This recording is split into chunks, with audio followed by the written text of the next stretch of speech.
So you're finding that you're not a runner, you're not a soccer player, you don't do a lot of hiking, and really you're not really that physically active, but yet you're having tension in the calf and you're wondering why. My name is Monica. I'm here at All of Life's Flavors, and I'll be covering the less obvious reasons and less obvious triggers that might be causing your calf pain and tension. The calf muscle is located on the lower portion of the back of the leg. And it is a muscle that is used to extend the ankle and lift up the upper portion of the leg around the knee. So when we are walking, when we are jumping, when we are dancing, when we are doing any type of motion where our ankles are used, it will definitely require the calf to be activated and therefore to tighten. But the calf muscle is also activated when we are standing and balancing. So something to think about when we are thinking about when are we using those calf muscles and when do they have a chance to get tight. Very common symptoms of tight calves. And obviously it is tight calves, sore calves, calf tenderness.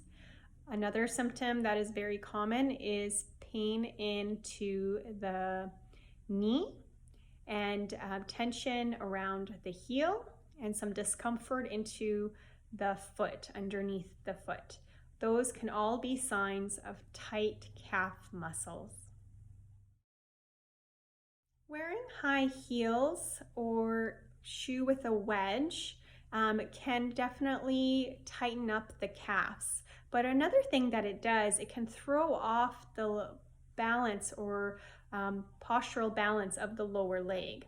So if you're wearing a high heel or a wedge shoe for longer periods of time, and I'm talking about hours, day after day, it can really throw off the muscular tension balance of that lower leg by tightening up the calf and loosening up the front of the lower leg. And when I mean loosening, I also mean weakening.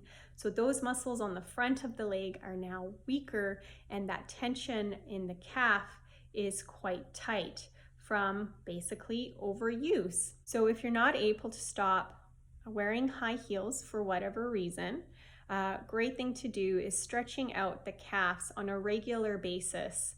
And what I mean a regular basis is a minimum of 3 times a day. Holding that stretch, you're holding each stretch for a minimum of 30 seconds, remembering to breathe through each stretch.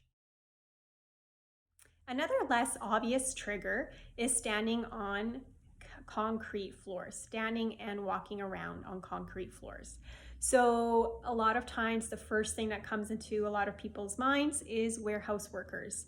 Yes, it is very common in warehouse workers to have concrete floors, but it's also very common in a lot of service industries. And I am talking about nurses and teachers and also people that might be standing at a standing desk. I'm seeing that as well come up quite often now. So something to consider is having a really great shoe that will take the impact of your walking, of your stance, rather than your body itself, rather than your calf muscle. That will be absorbing a lot of that impact. So making sure that your shoes are with the proper support as well as not worn out. Another trigger that's less obvious is sitting improperly.